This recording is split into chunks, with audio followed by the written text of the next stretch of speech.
All right, as promised, a crossover episode of Locked On Wolves and Locked On Thunder today. I'm joined by Rylan Stiles of Locked On Thunder, and we're going to talk about this Western Conference Finals series. There's so much to get to. Really fun. You know, a few years ago, I think we could have said a couple of young up and coming teams in the West. I think the Thunder ascended more rapidly from like I don't what was it 3 years ago they played each other in the play-in. I think it was Yeah, not 3 years 2 years ago. ago. 3 years ago, yeah.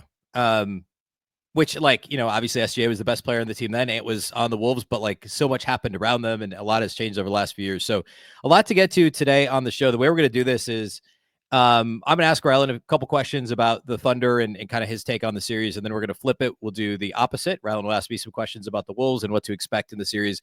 Then we'll give some predictions and just kind of a general conversation about the matchup between the two teams. And for me, I think what's most intriguing about this series is kind of the push and pull of the matchups and how, you know, like the Wolves are obviously a lot bigger, at least in terms of true big men, than say the Lakers or the Warriors in overall size, bigger than the Warriors. And it's not exactly the same with the Thunder, given Isaiah Hartenstein and Chet Holmgren, and then obviously the overall length and athleticism of the Thunder as a rotation. But I'm really interested to see who guards who. I think it's pretty obvious, like, who's guarding the best player on either team, whether it be SGA or who's guarding Ant. But beyond that, like, what's the Julius Randle matchup look like? Who does Rudy Gobert guard? And by extension, who does Chet Holmgren guard? What's your take from a Thunder perspective? Like, how do you think OKC handles Julius Randle? I mean, he's arguably been better than Anthony Edwards for most of the first two rounds. And, you know, well, obviously Ant is the head of the snake, and that's who you have to pay the most attention to. Randle has kind of feasted on, you know, being that secondary guy. What's your take on how OKC will try and guard Julius Randle in this series? Yeah, the Thunder are going to throw a ton of different looks at Julius Randle and at these Timberwolves in general, just like they throw different looks at even guys like Nikola Jokic, who are the best in the world. And typically you try to defend those guys with one key guy, but in reality, you can't do that. So with Julius Randle, I think that whenever they play double bigs, it'll be Isaiah Hartenstein who takes him up on those post-up opportunities and gets into his body and tries to deter him from taking over a game. And then Chet Holmgren takes on Rudy Gobert, because Rudy Gobert in the pick and roll can be very effective. Chet's a very effective pick and roll defender, though. And if the Timberwolves do want to just bog the game down and go away from Ant Edwards, go away from Julius Randle post touches and dump things into Gobert, I think that the Thunder would just welcome that. So even if you believe that they could change course and go with Gobert as an offensive option, I think OKC would be fine with that. And then in the non-double big minutes, that's when you see the Thunder needing to scale guys up, particularly Alex Caruso, defending Julius Randle the way that he did Nikola Jokic in Game 7. And then even Jalen Williams, J-Dub, who has been entrusted to defend fours throughout his NBA career to date, and even this season after the acquisitions of Isaiah Hartenstein and Alex Caruso, he's still been able to do that. He played center this year because of the unforeseen injuries in November to this Thunder team. So I think that Randle will see a lot of different bodies, from Hartenstein to Caruso to J-Dub. Yeah, I think in my mind, I think J-Dub makes a lot of sense to guard Randle, and I don't think the Wolves are going to necessarily turn to Gobert for much offense. But like on the other side of the floor, though, that's also a question: is do the Wolves cross match that? They don't necessarily want Rudy Gobert on the perimeter. Do they put him on? You know, I guess Lou Dort would be the least. You know, last year they did that when Josh Giddey was on the Thunder. That was the plan: was put Rudy on Josh Giddey and let him play off of that. Lou Dort's a little more potent, at least as a shooter. Potent's not the right word. A little more effective as a shooter than Josh Giddey, but. I'm curious to see what that looks like on that side of the floor. And you mentioned slowing the game down. I think that's going to be a key for Minnesota. OKC plays pretty fast, and when they do run, they run at an extremely they're really efficient when they do it. I guess, what do you think if the Wolves do try and play, like, I guess I mentioned kind of the push and pull of the matchups, but along with that, substitution pattern wise, like Chris Finch to this point has done a really good job of like scaling back Rudy's minutes when it makes sense, but Rudy hasn't, you know, the Rudy gets played off the floor. That hasn't happened, but Chris Finch has been judicious with those minutes. Do you think the Thunder, like you mentioned, the double big minutes, and it's funny because the Wolves will do the same thing, obviously. Are the Thunder going to be impacted by what the Wolves do in terms of their double bigs, or are the Thunder just going to kind of keep their same rotation and be like, hey, we could play small, we could play big? Do you think anything rotation-wise gets tweaked based on the matchup? Yeah, I think that it does get tweaked based on the matchup, because the Thunder have been a team that can react to whatever looks you give them. And both teams have this element. It's why I think that this is a fantastic matchup, because Nas at the 5 is exactly what Oklahoma City loves to do of playing small. Only like Nas at the 5 is actually a great option for Minnesota, whereas most teams don't have a good small ball option. So they're less of a dynamic in that way. But both teams have the dynamic of being able to go double big, solo big, and going small. And both teams feel great about all 3 layers to that rotation. So who's going to be the first one to decide how the game is going and try to dictate what dynamics to press? I think that the Thunder have been pretty stubborn with sticking with their double bigs to start games. And I think that will happen in game 1, I assume. But they're going to start with their 2 bigs plus J-Dub and SGA and Lou Dort. And then from there, I think that the first segment of the game will determine how the Thunder react to that. I personally think that their best punch against Minnesota would be to go single big and have just Chet Holmgren or Hartenstein at the 4 at a time. I think that it makes their guards more comfortable offensively. I think that you mentioned what it does to Rudy defensively. The Wolves, either way, either by leaning into their zone, which they should all series long, lean into their zone, or cross-matching Rudy, they're going to give capable but streaky shooters open opportunities, and it will come down to if the Thunder can hit them or not. But I do think that the rotation that Chris Finch should use is whatever rotation helps him protect the basketball. Like however you think that you need to manipulate your roster to slow the game down, and not slow the game down so much of pace, but as eliminate turnovers and make shots and create offense, and to where you are making this Thunder team take the ball out of the net and not get it in transition, not get it off the glass. Because once that starts to happen, that's where the Thunder can eliminate their big weakness. Where they can't eliminate their big weakness, which is their half-court offense in this setting, is if you're consistently protecting the basketball and consistently making your shots, and they're forced to let you settle down into that zone defense, which, as much as Denver's getting a lot of credit for how they played zone against OKC, and they should, Denver and Cleveland, 2 best teams defending OKC this season, and they've done it both with that zone defense that they're capable of. So I think that it's going to come down to the Thunder probably reacting to Minnesota and their rotation. Yeah, to your zone point, the Wolves don't play a lot of zone. I think something like half of their possessions as a zone defense this year came against OKC, across 4 games. And they just, like, for the reason you said, like, and we saw, and maybe we'll get into this a little bit, but the last game between the 2 teams, that 24-point comeback in the 4th quarter in OKC on the second night of a back-to-back, when they played in Minneapolis one night, the next night was in OKC. And much of that comeback came with Ant off the floor, and it was completely the Wolves just loading up on SGA and, making somebody else beat them, which is kind of cliche, but like that's what teams have done. Zone is another way to kind of sort of do that, to try and cut off driving lanes and force somebody else to make shots, especially from the perimeter. Is that a strategy that, is that really the only strategy that's worked against the Thunder this year? Like, obviously nothing's really worked. They've been the best team in the NBA from start to finish. They're a top, 3 unit on both ends of the floor, and the best defense by far. But in terms of on the offensive side, when they've been beaten this year, has it been more of like, hey, the other guys haven't made shots from the perimeter, or has there been anything else that you've seen that has disrupted the Thunder's rhythm at all? No, I think that it's been teams that are willing to stick with that strategy of playing zone / loading up on SGA specifically and forcing other guys to do damage. And like that comeback game against Minnesota was Minnesota against OKC is a testament to it, because like the Timberwolves pulled Ant, but they didn't quit. They didn't stop playing. They kept playing to their identity, even though it wasn't working to that point. It's why the Thunder grew that lead, because guys were hitting shots that weren't named SGA. But then what happened in the 4th quarter to make that comeback? The Thunder, and I painfully went back and charted this the day after that game, 0 for 14 on open threes in that 4th quarter, which opened that door up to the comeback and to the win for Minnesota. Where teams get in trouble is going away from that strategy of like, when the Thunder role players and supporting cast are hitting those shots like that Thunder team was in the first 3 quarters of that game, teams try to adjust to something else instead of just taking their lumps and fighting it out for 48 minutes, because that cold streak can come. And all you're hoping for is that the cold streak happens in 4 different games and you get 4 different wins to win this series. I think that is the very best strategy to take down OKC. Obviously not infallible, but it's the best option. All right, next we're going to turn the tables, talk a little bit about the Minnesota perspective on the series. We'll do that here next.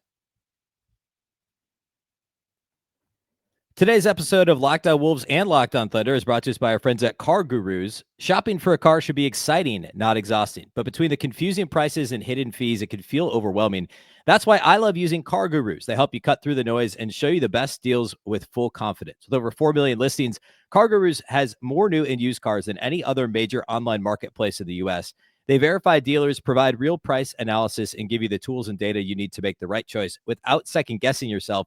If you need a deal you can trust, Car Gurus will make it easy to compare vehicles side by side with unbiased deal ratings. And maybe the best feature is the price drop alerts. You'll know exactly when the perfect car is available for your budget. It's no wonder that SimilarWeb estimated traffic data shows Car Gurus is the #1 most visited car shopping site. Buy or sell your next car today with Car Gurus at cargurus.com. Go to cargurus.com to make sure your big deal is the best deal. That's Car Gurus, CARGURUS.com, cargurus.com.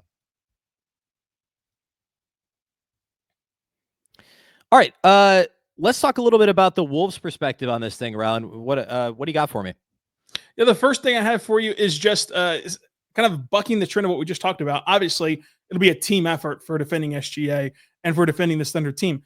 But whenever you get down to the nitty-gritty of individuals, I loved what Jaylen Clark in particular did against Shai in this regular season. From watching every single minute of SGA's season multiple times, because I go back and watch the games the next day, Jaylen Clark is up high on the pantheon of guys who handled Shai. Obviously, so is Gilgeous-Alexander Walker, and so are a lot of different guys on this Minnesota team, but specifically those two. Like, you have two of the better Shai defenders. Jaylen Clark has not been a primarily focus in this postseason. It hasn't felt like for Minnesota.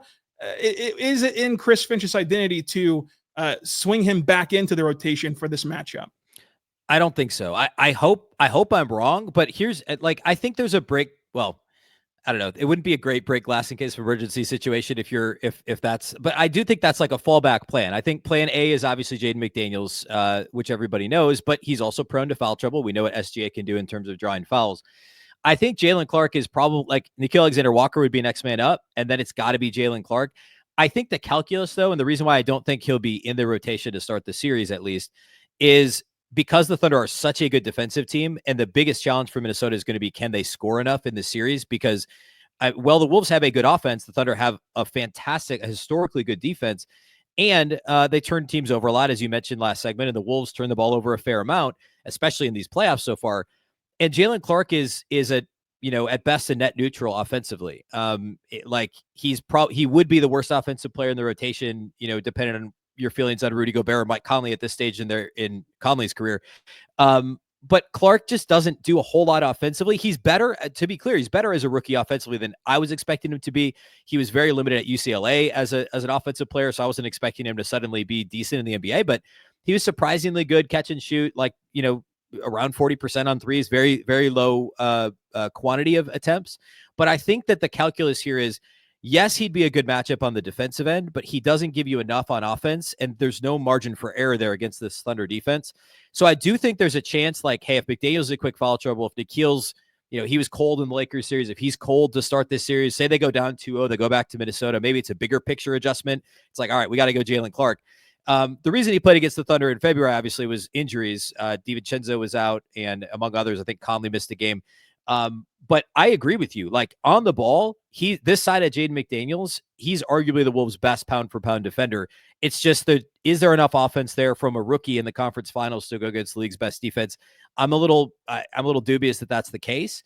And I don't think Chris Finch will start there, although we may get there at some point in the series.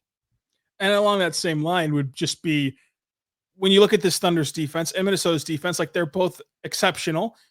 I do subscribe to the theory that in the modern NBA, these teams are too talented to take everything away, no matter how good you are defensively. And one of those areas that you've already touched on your show is just the Thunder's willingness to concede open corner threes. Whenever you're going to hound the ball and swarm entry passes and play up into live dribblers and try to play the passing lanes, something's going to be there, and it's going to be, can you make those passes to the corner and hit the open man? And then the question would be, how many guys on this Timberwolves team do you personally, after watching the entire season, trust to hit those open corner threes? Yeah, I mean, there are several guys that every team has streaky shooters, I guess, but the guys that you want to shoot the corner threes are, Nikhil Alexander-Walker is really good in the corners. And he's also pretty good above the break, but he's really good catch and shoot in the corners. Mike Conley's great in the corners. Now I don't know how much Mike Conley plays. Like every team is going to target Mike Conley, on offense for them when Conley's on defense. And so he's probably, his minutes will be limited, but Conley's fantastic for the corners. And Dante DiVincenzo would be the other one that catch and shoot wise is going to be really effective from the corners. Jaden McDaniels is the guy who teams are going to force to beat them. And a lot of times he's starting the possession in the corner and ends up with the ball in his hands in the corner. And I'm curious to see how that plays out in this series, because he went from, I got to catch and shoot. And a couple of years ago, he was like 39% from three. That wasn't as good last year. And that number was somewhere in the middle this year over the last, compared to the last 2 seasons. But what he's added to his game over the last couple of months, and especially in the playoffs, is he's not just automatically letting it fly. He's actually taking a second and thinking, okay, could I put this on the deck and beat the guy to the rim? And so I'm curious to see how the Thunder handle McDaniels specifically. Like if they're closing out hard, he's going to attack the closeout and get to the basket. But if they're not closing out hard, and I know the Thunder are really, really good at closing out on the perimeter, given their opponent 3-point percentage against. But also they're really smart defensive team. So I think they'll be under control, and McDaniels has to make the right choices. During the regular season, he was like 33% from the corners, which is really bad for a corner 3-point percentage. It's not good for an overall percentage either, but it's really bad for the corners. Overall, McDaniels was, let's see if I can find it. He was actually 33% overall as well. But he wasn't any better from the corners. And so he's got to make those right decisions. For the Wolves, it's, to your point, putting the right guys in those spots that can take advantage of, they can take advantage of anything that the Thunder do give up. In this case, corner threes, whether it's DiVincenzo, Naz Reid's pretty good from the corners, but DiVincenzo and Conley and Nikhil Alexander-Walker would be the 3 that the Wolves will strategically try and put in those spots to hopefully have success against this Thunder defense. Yeah, I think that this series could largely boil down to the other. So, like, as much as we get swept up into SGA and Anthony Edwards, and rightfully so, they're great players.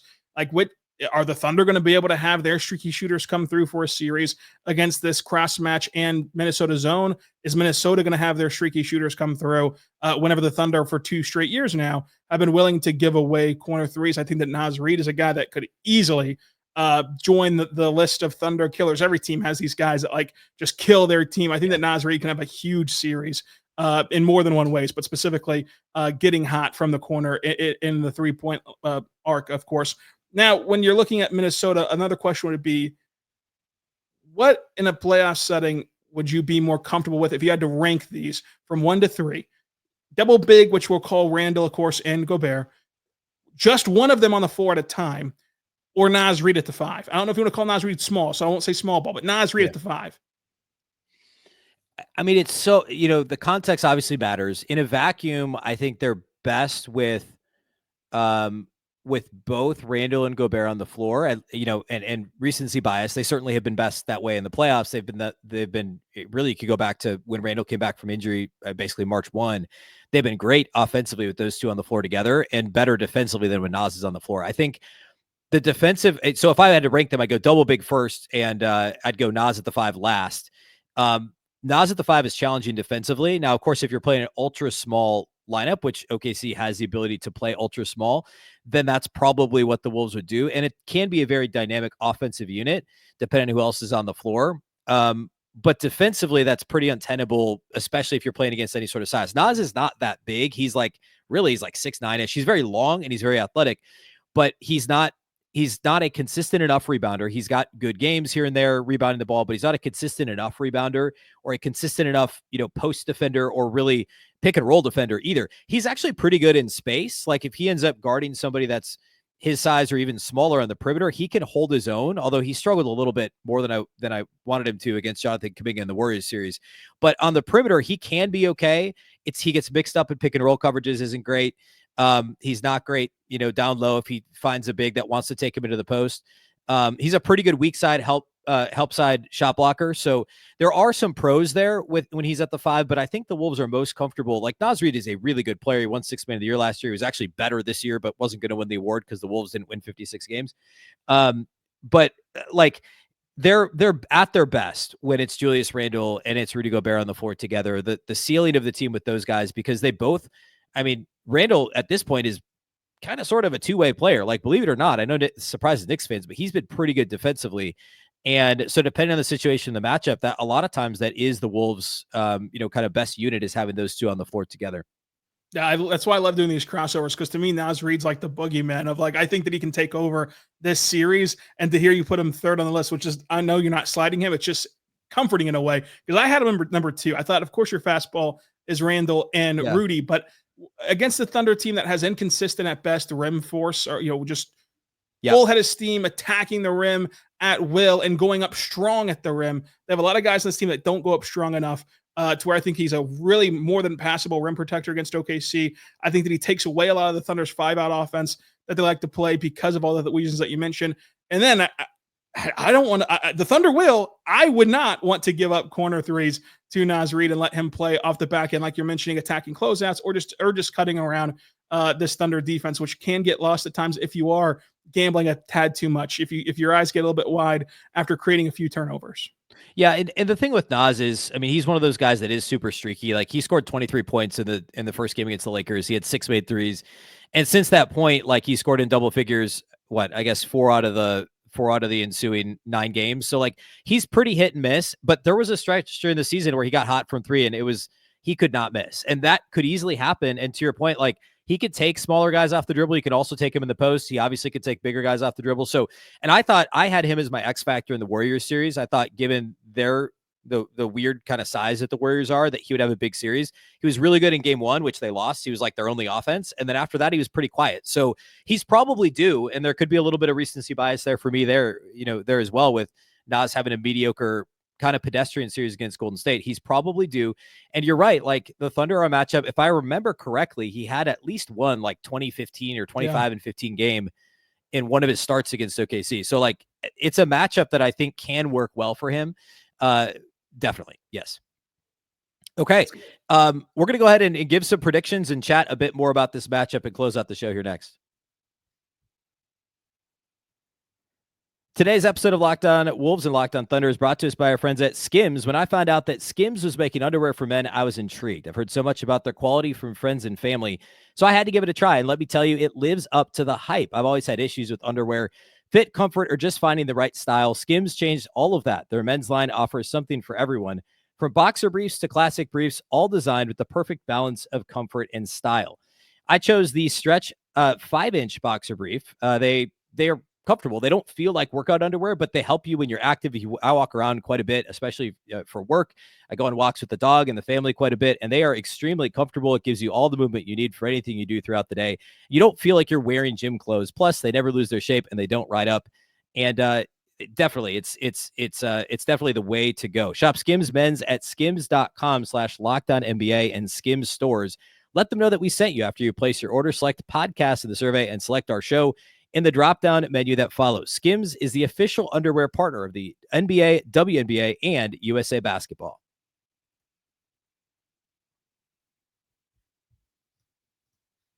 All right, let's put a bow on this preview. I think there's so much that's extremely intriguing about this series. I think from a Wolves side, like, on its face, game 1, I think I saw the line at FanDuel was like 7.5. The Wolves are 7.5 point underdogs. Surprised me a little it was that high. I mean, the Wolves have 5 days of rest. Then again, last week they had the rest advantage over Golden State, who was coming off of game 7. They lost game 1. They could barely score. There was no offensive flow. What's your take, kind of just like leading into the series, I guess, gut feel on coming off of game 7 that really, obviously, the Thunder didn't have to work too hard once they built their gigantic lead on Sunday. But just given the overall rest, is that something that concerns you with the Thunder, or do you think it's a momentum thing and they got to, they've been at home for the last few days? Like, is that anything that concerns you headed into game 1, or do you think that's something that might actually help the Thunder because there's no rust to knock off?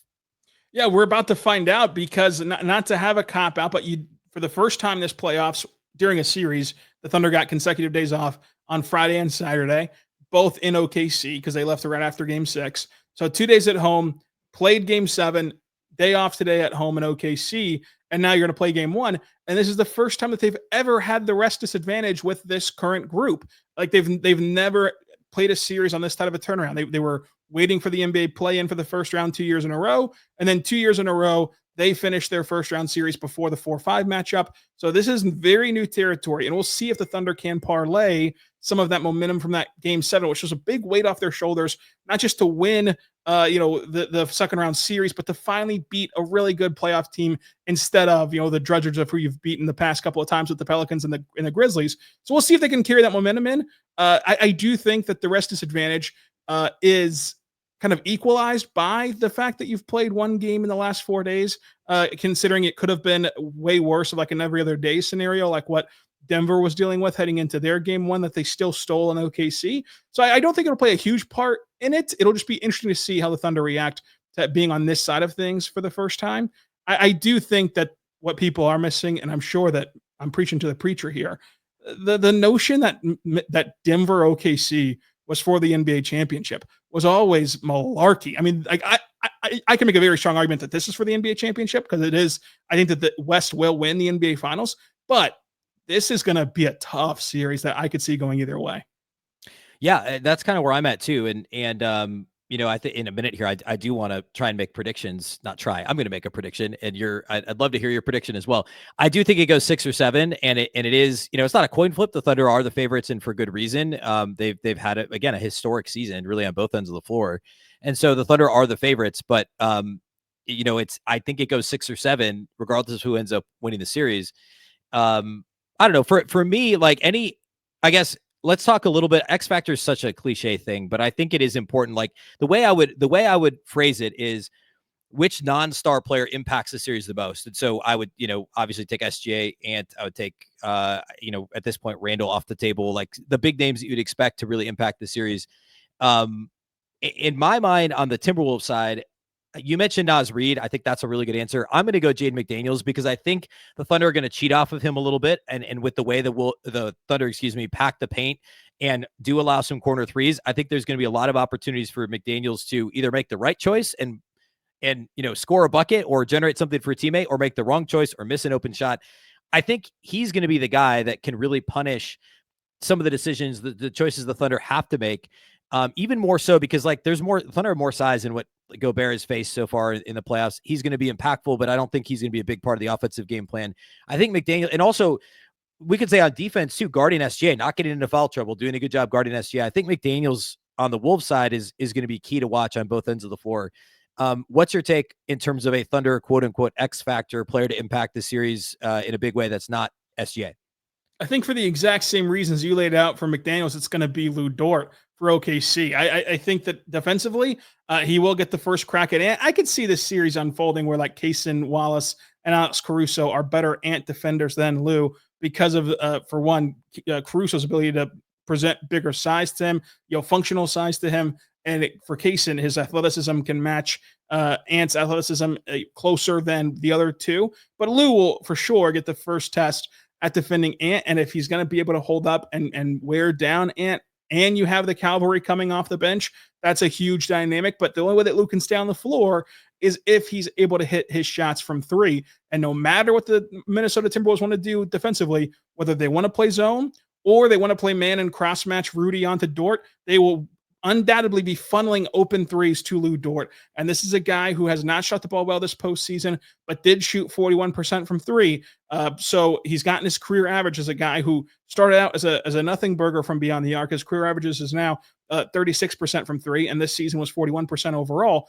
Can he come through in a big games and hit big shots to not only stay on the floor, but to just loosen up that that Minnesota defense? I think will be key. All right. Anything else you want to hit before we get to series predictions? I think that we're ready for series predictions. I would say, how concerned are you about the lack of ball handlers, or are there ball handlers that people are not taking into account when saying that Minnesota will have trouble protecting the ball? No, that is a concern. It's definitely a concern. It's basically Ant who can still get loose to this handle, but he's the most talented one. I mean, Mike Conley, he's the most trusted, but at this stage, we saw Golden State, it was when they were in desperation mode toward the end of that series, but they would randomly blitz him to try and get the ball, try and force a bad pass, surprise him, sort of a thing. Achilles-Alexander Walker is by kind of the de facto backup point guard. I mean, really Ant is, but Achilles-Alexander Walker is, and he does not have a great handle. They don't have a backup point guard. Rob Dillingham was out for the first series. He hasn't played at all in the playoffs. He's not playing. He played a lot against the Thunder this year, because the injuries in February and actually played pretty well, especially in that comeback win. But like, there's not a backup point guard. It's Mike Conley, and he's only going to play around 20 to 25 minutes per game in the series max. And so it's Ant and it's Julius Randle bringing the ball up the floor. He's another guy that obviously the Thunder are going to try and blitz. That's my number one concern is the Wolves' tendency to turn the ball over and the Thunder's just otherworldly ability to turn other teams over and turn it into points on the other end. I think if the Wolves lose this series in 6 or less games, it's going to be strictly because, not strictly because, but primarily because of turnovers. That to me is my biggest fear. I would completely agree with you. You have to make the Thunder play in the half court, and they still have capable guys. Like they can still win if you do that, but it's your best hope is to make them play half court offense. All right. My prediction for this series, actually, I'm gonna pick the Timberwolves in 7, and I know that means they'd have to win in OKC in Game 7. I know that's not a thing that people do, but the Wolves have been a really good road team all year, and that's held true in the playoffs, and I think that continues. I know OKC is a really tough place to play. I think that this is going to be a fantastic series. I think most every game is going to be very close and tightly contested. And I think the Wolves are able to pull it out in OKC in Game 7. What's your take? Yeah, I think that Minnesota absolutely can win this series. I think that their path to winning this series is in 6. I think that your pathway would be to, you split 1-2, you split 3-4, and then being such a good road team, you win Game 5, and then you win Game 6 as well, and you're able to win the series. The Thunder have been so great at responding to losses that I think that if you let them win that pivotal Game 5, and then they have 2 chances to try to eliminate you, and I would pick them in 7. So my overall actual prediction is Thunder in 7 for that very reason of how they've been responding to losses. Because you look at Denver, who won Game 1 of that series. They never won consecutive games against OKC. Yep. OKC went on that 2-game winning streak. They lost Game 6, then they won Game 7 to put the series away. I think that you could see a similar thing play out here, where it's just, hey, it got to Game 7, and then the better team that's been bared out over the course of 82 games actually ends up winning it. But Minnesota, I think, has a legit chance to win in 6. I would just go Thunder in 7. It's going to be fun. It's going to be a really fun series. It's games every other day, which makes it tough to squeeze another one of these in there. But maybe if it becomes a longer series, we can catch up again and kind of check in on the adjustments that are happening over the course of the series. I think we all want at least an entertaining series. So, appreciate you doing the crossover, Rylan. And for anything Thunder related, to listen to the Thunder side for the whole series, check out Rylan at Locked On Thunder. Likewise for myself at Locked On Wolves. And we'll catch you next time over at our respective shows.